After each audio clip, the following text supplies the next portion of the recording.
the future President of the Philippines. Vice President Inday Sara Duterte.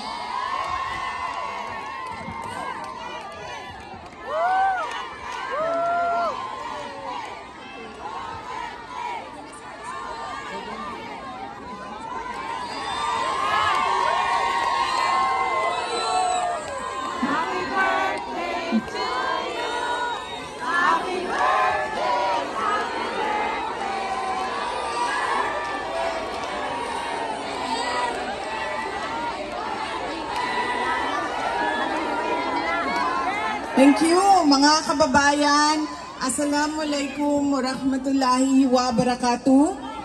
Madayaw ug maayong adlaw kaninyong tanan. Magandang araw sa inyong lahat. Unahin ko po muna ang aking mga pagpapasalamat. Una po, ang pagpapasalamat natin sa Diyos dahil binigay niya sa atin ang araw na ito para tayo ay magsama-sama para sa pagmamahal natin sa ating dating Pangulong Rodrigo Duterte. At pangalawang pagpapasalamat sa Diyos ay binigyan niya tayo ng magandang panahon. Ang sunod na pagpapasalamat ko ay para sa inyong lahat dahil sa oras ninyo, sa pagbabiyahe ninyo, sa suporta ninyo na ipinapakita at sa pag-celebrate ninyo sa araw na ito. Maraming salamat sa inyo. Madami ang galing pa sa ibang bansa, galing sa United Kingdom, galing sa Germany, galing sa France, galing sa Ireland, galing sa Belgium, galing sa Italy, galing sa Spain, at yung mga tiga Netherlands. I think meron din galing sa United States of America.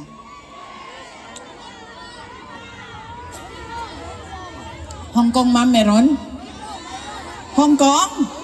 Oh, wow! Ang layo na biniyahin nyo, ha? Manila, meron pa?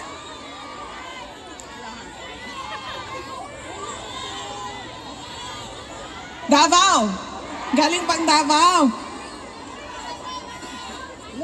Maraming salamat dahil binigay ninyo ang oras ninyo, ang araw na ito, para sa ating pagtitipon at binigay ninyo ang pagkakataon na ito para kami ay mapakinggan at para tayo ay magsama-sama ngayong araw na ito. Maraming salamat sa inyo at baka makalimutan ko mamaya dahil sa sobrang excited ng aking mga mensahe sa inyo. Mag-ingat kayong pauwi mamaya o bukas o kailanman na babalik kayo sa inyong mga tahanan. Mag-ingat po kayo.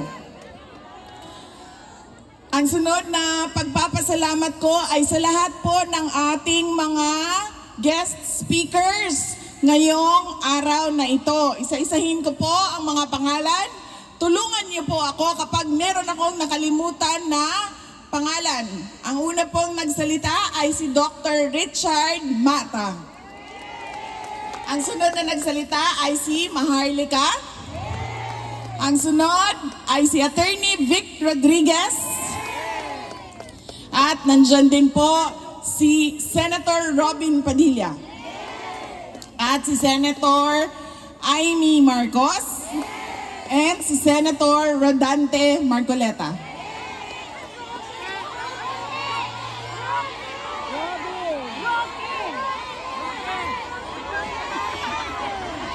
Sandali, pag sabay-sabay ko nagsasalita, hindi ko naririnig. Yes, of course. Nakalimutan ko dahil dito na siya nakatira. Si spokesperson natin, Attorney Harry Roque. At nandito din si Congressman Bem Noel ng Anwaray Party List. At si Councilor Girly Balaba.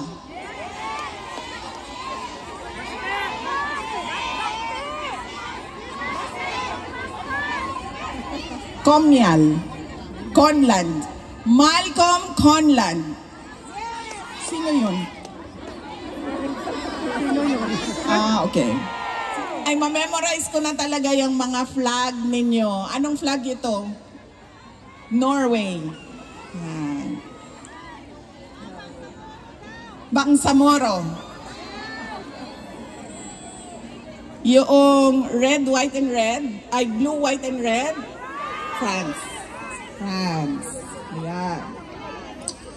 Ang susunod ko po na mensahe ay mensahe po sa ICC na pakawalan nyo na at ipadala nyo na pauwi si dating Pangulong Rodrigo Duterte sa Pilipinas. Dahil gaano man nasabihin nila na wala na kami kung paano siya kinuha, dinukot, kinidnap doon sa Pilipinas, ang importante ay nandito siya sa amin at tutuloy yung paglilitis, ay dapat hindi ganon. Dahil di ba sila yung nagsasabi lahat may human rights.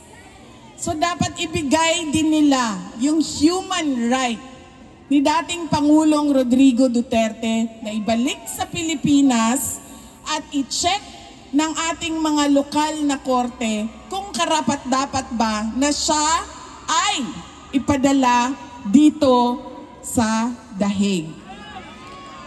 Kaya dapat po hindi natin tigilan ang panawagan natin sa ICC to send him home.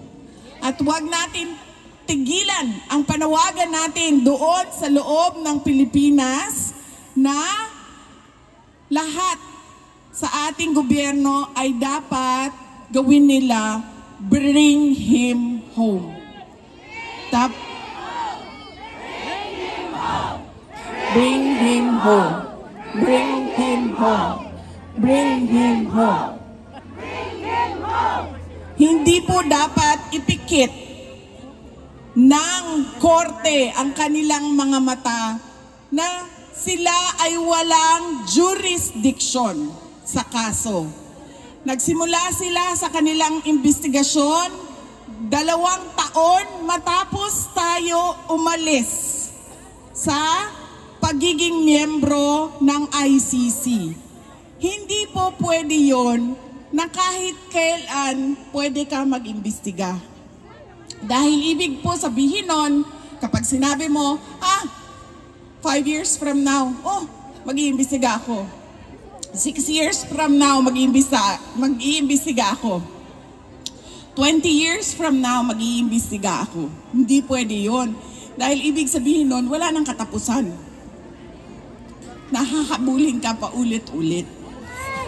Hindi pwede.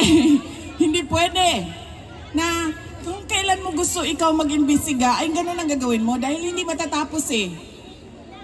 Kaya wala na silang jurisdiction sa kaso na ito. Huwag nilang ipikit ang kanilang mata sa pagkidnap sa ating dating Pangulo, sa facts, sa katotohanan na wala silang jurisdiction. Kaya kailangan, huwag nating tigilan. Paulit-ulit ang panawagan natin, ICC, send him home. Yun lang ang hinihingi naming lahat, mga Pilipino sa buong mundo. Ibalik ninyo sa amin ang aming dating Pangulong Rodrigo Duterte.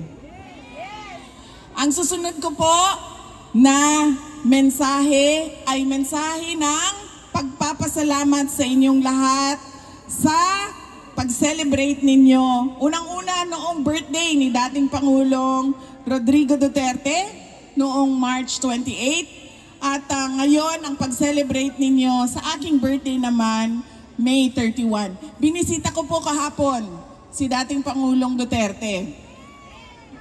At sabi ko po sa kanya, unang-una, hindi siya, nahihirapan siya maggupit. Ito pa hindi marunong magluto, hindi marunong magwalis, hindi marunong maglaba, hindi marunong maggupit ng kuko. Kasi buong buhay niya pala ay manicurista yung naggugupit ng kuko niya. So kahapon, sinabi sa akin ng gwardya, "O ayan, may 2 nail cutter, gupitan mo yung tatay mo ng kuko." Hindi din ako marunong maggupit ng kuko ng ibang tao. Kaya ko yung kuko ko, pero pag kuko ng ibang tao, hindi ko magawa. So nahirapan ako na gupitin ang kanyang kuko. At 2 yung nail cutter, so 2 kami ng nanay ko, yung isang kamay niya nasa akin, yung isang kamay niya nasa nanay ko. Nakaganon siya doon. Nagugupit kami ng kuko niya.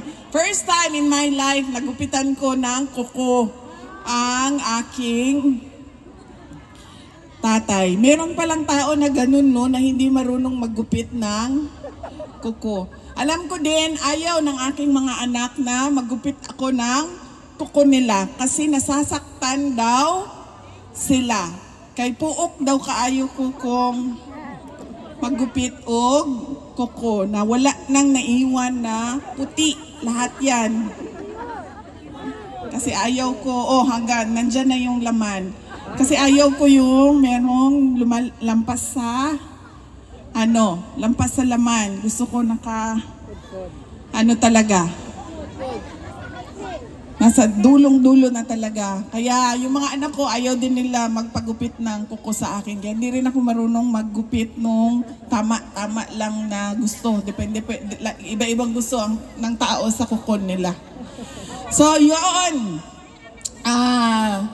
Ginupitan namin siya ng kuko. Tapos habang naggugupit ako ng kuko sa kanya, nakatingin siya sa akin. Tingin-tingin siya sa akin. Tapos sabi niya, "Alam mo, habang tumatanda ka, nagiging kamukha na talaga kita." Sabi niya sa akin. Tapos paulit-ulit niya sinasabi, "Alam mo, kamukha na talaga kita." Tapos sabi ko sa kanya, "Papa, kamukha mo ako. So sinong mas maganda sa amin ni mama ko? Ako o siya?" Ay, sabi niya, "Mas maganda ka sa nanay mo." Pero sa totoo lang, alam nyo, lagi yan, di ba? Na sabi nila, improvement of the race daw yan. Maganda ang nanay, mas maganda ang anak. Pero sa amin, hindi ganyan ang nangyari. Alam nyo po, mas maganda ang nanay ko kesa sa akin. Nasaan na yung... Yan. Babay-babay ka, ma. Yan. Kung ako ay 31 years old lang, ang nanay ko po ay 47 years old lang po. Yan. Teenage pregnancy po ang nangyari.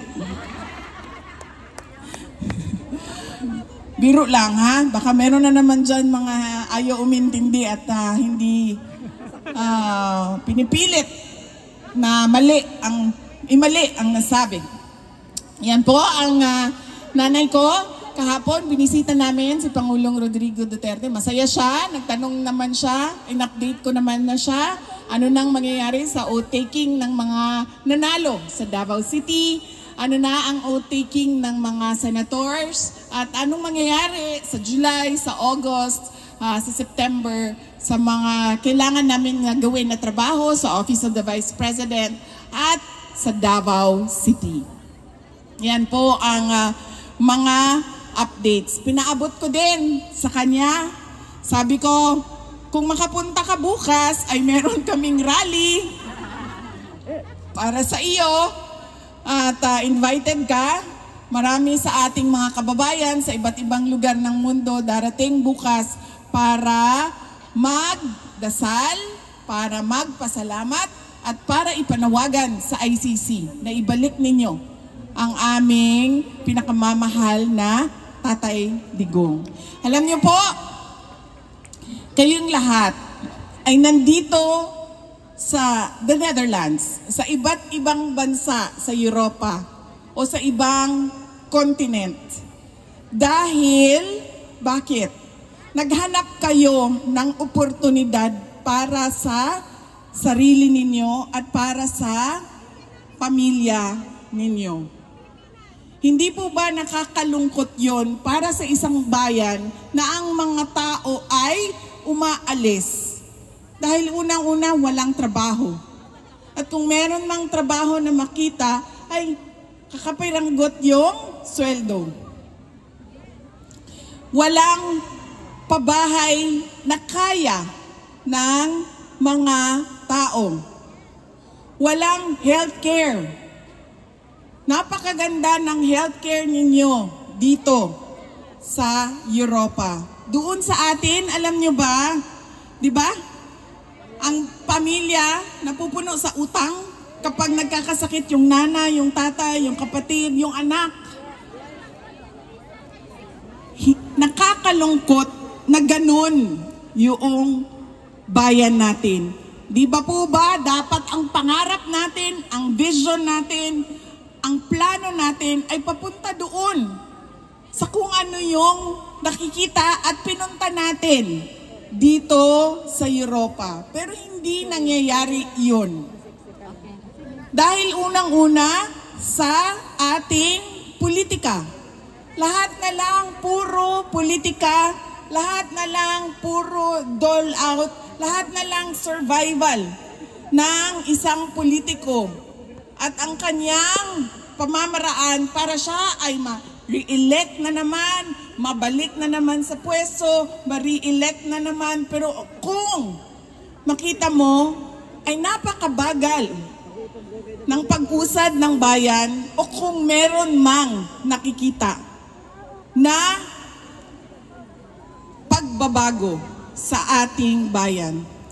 Kaya napakahalaga, mga kababayan, na tinutulak natin ang ating mga leaders na ibigay ang karapat-dapat na serbisyo sa taong bayan at sa bayan.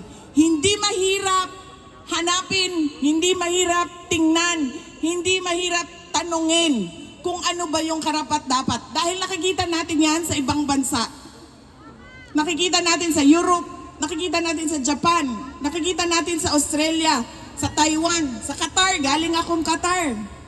Nakikita natin. Pero bakit hindi natin nakikita sa ating bayan?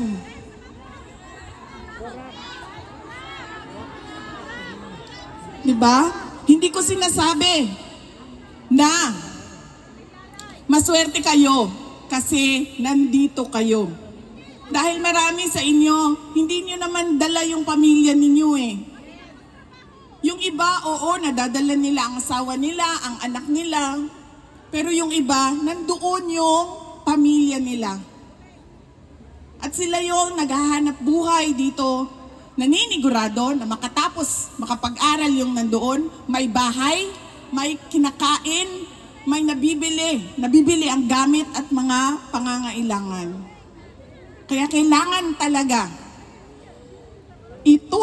itulak natin at hingiin natin sa gobyerno. Ibigay ninyo ang karapat-dapat at ibigay ninyo ang nakikita namin sa ibang bayan dito sa ating pinakamamahal na Pilipinas. Dahil masakit na kailangan umalis ng ating mga kababayan. At masakit din sa mga naiiwan doon, tulad namin, na wala kaming mapupuntahan dahil wala namang kaming bahay sa ibang bayan, sa ibang bansa, sa ibang lugar. Nandun lang kami, nandoon ang aming mga anak at nakikita namin araw-araw. Bakit ganito sa Pilipinas? Bakit doon sa ibang bansa? Dahig. Alam nyo ba? Alam nyo naman kasi nakikita nyo ako. Naglalakad lang ako dito. At kung nagmamadali, nagbabas, nagtatram. Bakit doon sa atin sa Pilipinas, sasakay ka lang ng bus, bakit parang nakikipag-agaw buhay ka? Nag-aagaw buhay ka. Sasakay ka lang ng bus. Diba? Ang daming-daming namamatay sa tricycle, nababangga, naho-hold up. Bakit? Bakit? Basta lagi.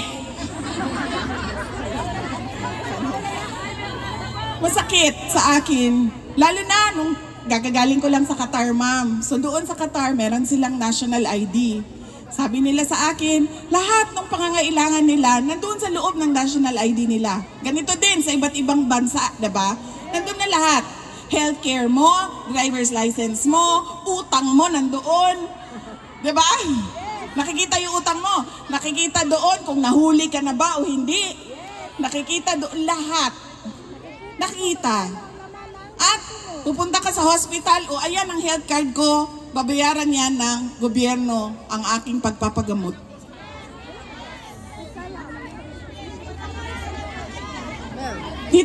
Doon sa atin sa Pilipinas, may nagkasakit. Takbo, dito, congressman, pahingi. Takbo dito, mayor, pahingi. Takbo dito, konsehala, pahingi. Tapos, pagpunta mo sa PhilHealth, 2,000. Bibigay sa iyo. Gusto natin ng mas maganda na kinabukasan para sa ating bayan. Hindi tayo titigil, ICC, ibalik nyo sa amin, si Duterte. At hindi tayo titigil na paghingi sa ating gobyerno na ibigay ninyo ang karapat-dapat na nakikita namin para sa aming bayan. Dahil nakikita namin sa ibang bayan yon, ibig sabihin, pwedeng mangyari yan. Dahil nakikita namin sa iba. Yan. Dito, ang taxes na babalik sa social services. Sa Qatar, wala silang taxes. Baka may mag-isip sa inyo lumipat ng Qatar. Wala silang taxes doon. Walang deductions at all. Pero libre lahat. Dahil, ano ba, ang treasure o kayamanan ng isang bayan ay hindi ang mga politiko. Ang kayamanan ng isang bayan ay ang mga mamamayan. Kaya dapat nauuna ang mamamayan bago ang politiko. Dahil ang trabaho ng politiko ay ibigay kung ano ang karapat-dapat sa bayan at sa mga mamamayan. Kaya huwag ninyong kalimutan sa araw na ito, May 31, pagpapasalamat sa Diyos, pananawagan sa ICC, huwag tigilan hanggang hindi ibalik yang Tatay Digong natin. At pangatlo, panawagan, demand sa gobyerno ng Pilipinas, ibigay ninyo kung ano yung karapat-dapat para sa taong bayan at sa bayan. Yan ang tatlong mensahe na kailangan natin isa puso at isa isip lagi. Na kahit saan man tayo pumunta, ay kailangan natin magkaisa na gawin at magkaisa sa panawagan at magkaisa sa demand natin sa ICC at sa ating pamahalaan. Hindi po mahalaga ang reconciliation. Bakit ba? Bakit mayroong reconciliation? Mahalaga ba ang problema natin na personal? Diba? Mahalaga ba ang away nating dalawa, ma'am? Hindi. Ano mang pakialam ng mga naghihirap, nagugutom, hindi makapag-aral sa away nating dalawa? Unahin natin ang trabaho at unahin natin ang pangangailangan ng taong bayan.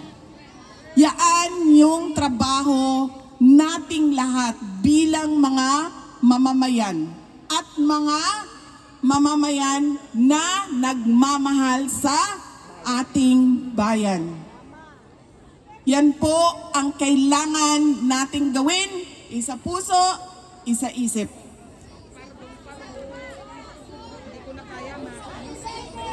Yes, ma'am. Ilagay natin yan lagi sa isip. Ilagay natin yan lagi sa ating, ipasok natin yan sa ating puso. Kaya kahit saan man tayo pumunta, alam natin kung anong sasabihin natin sa lahat ng lahi. Hoy, ICC, unang-una, ibalik nyo yan. Pangalawa, oy, kami pala yun, nasa gobyerno ng Pilipinas. Oy, Inday Sara, magtrabaho. Huwag na yan unahin yung pakikipag-away. personal na mga problema ng mga politiko. Yan po ang kailangan nating gawin at yan ang ating panawagan. Alam niyo po, madami ang nag-celebrate ng May 31 dahil birthday ni Sir. Kaway, Sir. Marami ang naghanda. Nagpapasalamat ako kay Senator Amy dahil merong 3 lechon sa likod para daw sa inyong lahat. At merong 300 na cupcakes galing kay Senator Amy para daw sa inyong lahat. Sa Pilipinas at sa iba't ibang lugar sa mundo, madami ang nagpa-party at nagpa-Thanksgiving. Marami ang nagpa-feeding at nagpakain sa mga gutom. Marami ang namigay at nag-share ng blessings nila sa iba't ibang mga kababayan natin doon sa iba't ibang lugar sa Pilipinas. At marami ang nagbigay ng kanilang mga birthday wish. Alam niyo po, ang wish ko ngayon na birthday ko ay ngayong 28 years old na ako. Ang wish ko po, pababa, sir, no? Kanina 32, then naging 31.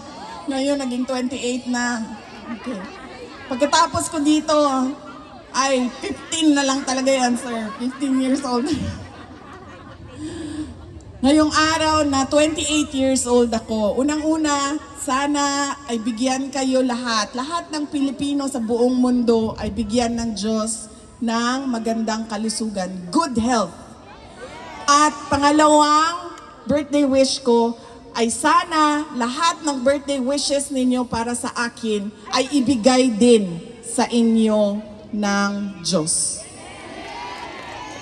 Papasalamat po ako sa kasiyahan ninyo sa araw na ito dahil meron tayong sineselebrate pero nalulungkot din tayo dahil hindi natin kasama si dating Pangulong Rodrigo Duterte. Na sana ay sa susunod na May 31 ay makita ninyong naglalakad na siya, nakalaya at maka-attend ng mga birthday at celebration at makabalik na siya sa Davao City bilang mayor ng siyudad ng Davao. Yes, ma'am. Sabi nga nung mga Qatar, ma'am, sana naman bago sa pag-uwi daw ni Pangulong Duterte ay dumaan siya ng Qatar. So sana din na pag siya ay nakalaya ay pwede siyang mag-program muna dito sa The Hague bago siya bumiyahe pauwi sa Pilipinas. Mga kababayan, ang lahat ng ginagawa natin ay para sa Diyos, sa bayan, at sa bawat pamilyang Pilipino. Syukran.